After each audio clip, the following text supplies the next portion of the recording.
what's next? We have the mainnet, but what are you guys trying to accomplish with mainnet? So a very special period, our strategy design is called enclosed mainnet. So our mainnet went live in this last December. We started our mass KYC, I think the first quarter. And then we are also in the process of migrating all these millions of people. The next is basically after migrating all these millions of people to the mainnet, we're building the enclosed network. Enclosed network means everything can be transacted within Pi, but cannot have external connectivity yet. The special design for this is to focus our attention to build utility and real utility without too much noises outside of the network. And of course, we acknowledge there are certain applications can only build with external connectivity, but there are internal enclosed type of utilities can be nurtured and built. For example, new type of social applications can be inside the enclosed environment to get it into the ecosystem to be a little more mature before we go to we call open network. Okay, interesting. So somebody downloads the app, they're mining on their phone, or are they staking, or is it like they're doing some type of hash or something like that? Okay, so your question is how does the Pi mining work? I guess your question, right? Yeah. So mining, as people traditionally understand, is in the context of proof of work. When people think of mining, it's a lot of electricity, a lot of hash. Okay. So that's because proof of work require nodes to spend electricity to solve mathematical puzzles to reach a consensus. So it comes down to the type of consensus algorithm a protocol uses. Pi relies on federated Byzantine agreement, in which the consensus is reached not through burning electricity, but through a quorum rely on a trust graph to rise from the trust graph. And inside the quorum, nodes send messages to each other, just like votes, in regard to whether a transaction is true or fraudulent, and help that reach consensus. Just by my description of how this mechanism works, these days any laptop can send messages to other computers. So the scale of the requirement for electricity is no comparison to the level that required by proof of work. This is the fundamental reason why Pi mining in the first place doesn't require electricity. Now, as I mentioned, there needs to be a trust graph. So the mobile miners are actually contributing their trust relationships to form this trust graph that can feed the consensus algorithm to reach consensus. So the actual running of the blockchain, the heavy lifting of actually running, is still on our Pi nodes, which is computer nodes. So, but the required efforts of our Pi nodes is different from the Bitcoin nodes. And then they're also rewarded in Pi in conjunction with the mobile miners. So in the broader sense of the mining is that individuals or nodes contribute to a consensus algorithm for it to reach consensus. In return, they receive rewards of that protocol.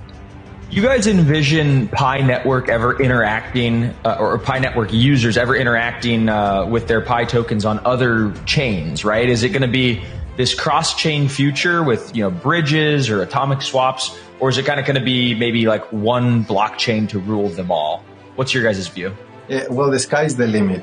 We are not here to enclose the world in just one technology. We are always open to collaborate with other technologies. We believe in open standards and open networks. We see what happens with platforms when they become too enclosed, and the power that comes with that, and also the impacts that they have to consumers. There is even in the news lately about new recent policies that the various mobile application platforms are constantly changing to enforce different rules. So we are always open. We expect that there's benefit in collaboration between platforms, of course.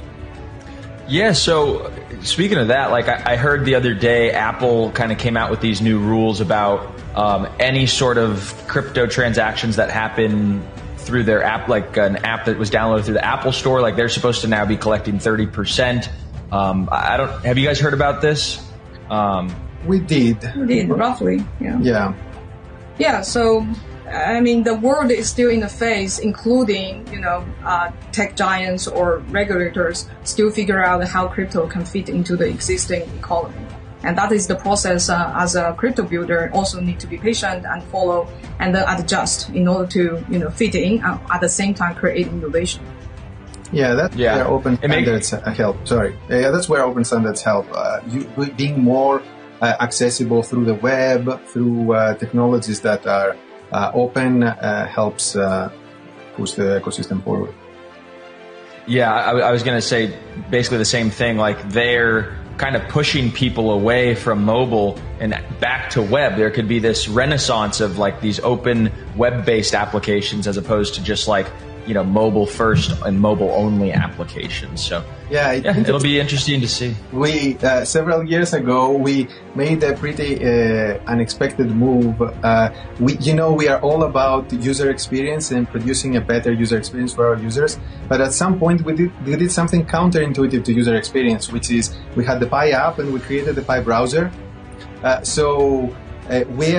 That is counterintuitive because it asks people to install two apps, so it's more complex. And that was several years before this recent announcement. So, in a sense, we have prepared ourselves with what we think it would make sense to do, to rely more on open technologies, web browsers, and things that don't completely enclose or rely on single entities to have a single failure point in the whole process. Are not limited only to one type of platform. Basically, we also have a testnet, or we also have a desktop, application. So.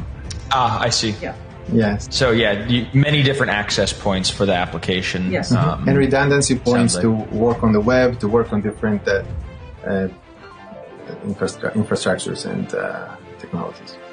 Yeah. So tell me a little bit about your guys' experience as co-founders of, a huge network through the bear market, because, I'm curious, just do numbers kind of start to slow down? Does work morale at the office kind of go down, or, what's your guys' experience as a bear market builder? Well, I mean, from my perspective, bear market is not necessarily a bad thing for the industry. The bear market get rid of all the craziness and the noises, and force people to focus attention on, what is real, what is really useful, what is the real use cases of crypto. So I think this is the phase for real builders, and focus our attention to more substance.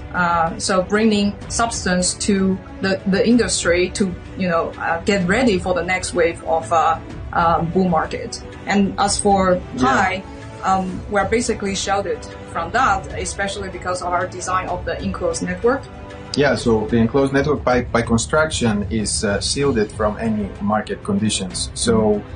For example, this KYC application that we have where people need to spend 1 Pi to KYC themselves, and that Pi is split across all the people who are helping you to get your KYC validated. During the bull market, it cost 1 Pi to KYC yourself. During the crash, it still cost 1 Pi, and now during the bear market, it still costs 1 Pi. So it was completely But how much is 1 Pi in dollar terms?